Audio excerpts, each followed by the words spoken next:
Hey everyone, welcome back to the channel. Today we're going to do the spark plugs on this '08 Nissan Xterra. The spark plugs on the driver's side bank are easily accessible, but on the passenger side it's under the intake here, so this whole plenum has to come off. And because of that, and because of the mileage on this vehicle, I ordered the parts from Rock Auto and got a set of their intakes plenum, as well as I noticed that the PVC cross hose was also hard. I mean very hard, like a rock, and cracked, so we got a new one of those. That was about $8. And we got some NGKs for this vehicle, some NGK spark plugs. So we got 6 of those, and very reasonable. Everything was under $70 shipped to the door, including shipping, so that was a great deal. So first things to get started on this project would be we need to remove this cover, and that is held in by 2 10mm bolts right there. And then to hold this air box, there's another 2 right in here. You can't see it, but if you were to look over you could. And then we're going to get rid of the boat. The other big thing is that the throttle body here has some coolant hoses that go to it, so unless you want a big leak, it's probably not a good idea to disconnect those unless you have a quick way to plug it up. But we will take the throttle body off and set it to the side. Okay, so we'll get into that. Alright, so let's get started. I'm going to get some tools and let's go. Alright, I've loosened, loosened the PC hose there, and I loosened the 2, and then this should just come out, I hope, once we remove a couple of the elements without disturbing too much stuff. It should want to just come right out of those sockets, I hope. Okay, maybe I didn't want to take it out, but maybe those bolts have to come up. Let me get some air and blow it out. Okay, I got the Torx, or the Allens I should say, sorry. The Allens loose, and we're just backing those out. And then that should be able to, we should be able to get the, okay, as you can tell, the coolant holes right here, and the other one that's coming is still attached. We'll clean the back side of it, and then now we can just disconnect that and then take care of all that and disconnect all the stuff in the back of the manifold over there, and then we can start thinking about getting that manifold up and out of the way. So let's try that. Alright, that's a 12mm holding this canister. And I disconnected this hose and then this one from this one, so I know where to go, but that gives me access to the fasteners that hold the intake in place. I disconnected the clips, Christmas tree or those retaining clips for that wiring harness in the back, and then I got everything. So the only thing holding this in place should be, okay, I'm taking the 2 nuts off here that hold the rest of it, and I think we should be good to go.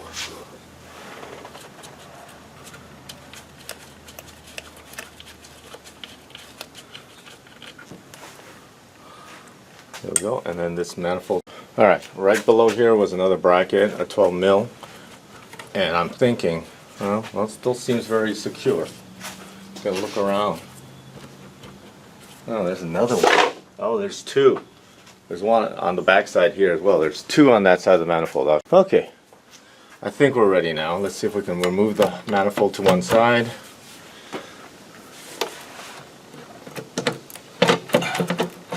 There we go.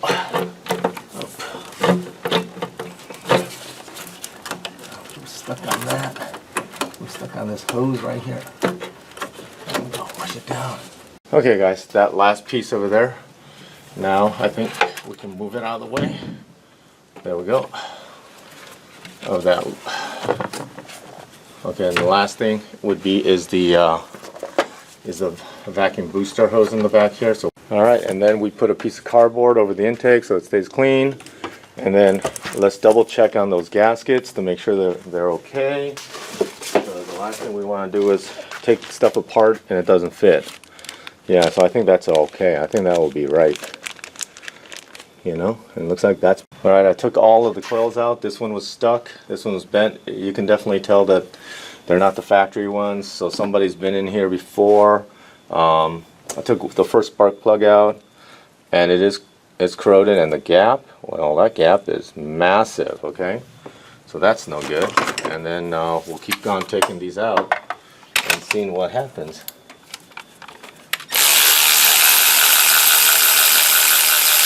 So far I'm seeing something interesting. Two are alto lights, and I think they're just regular whatever, copper plugs or whatever. They don't, I mean, I don't know, it doesn't say they're iridiums. Okay, this is the only one, the one's on the front bank, but again, they're kind of nasty. And then, you know, the gaps are all over it. Look at how big those are. So yeah, I think it was probably way past, and I don't know. Somebody tells me that somebody really didn't want to go this far. Alright, we're using some NGK iridiums, and we're just hand threading them in there into each of the holes, and then we'll torque it down to get the right amount. And they seem to be very loose too also.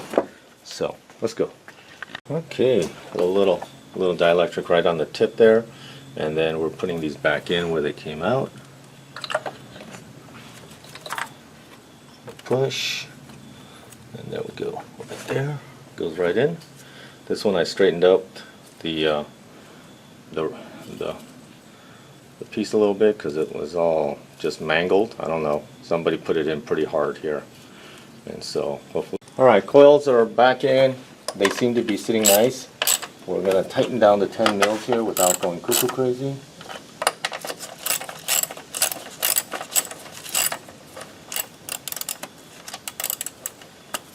And then we'll work on getting the manifold back on it, because the other side is not going to be the issue, you know, because all of it is very visible, but it's this side. So we'll put the connectors back on, and then all right, I have great access now.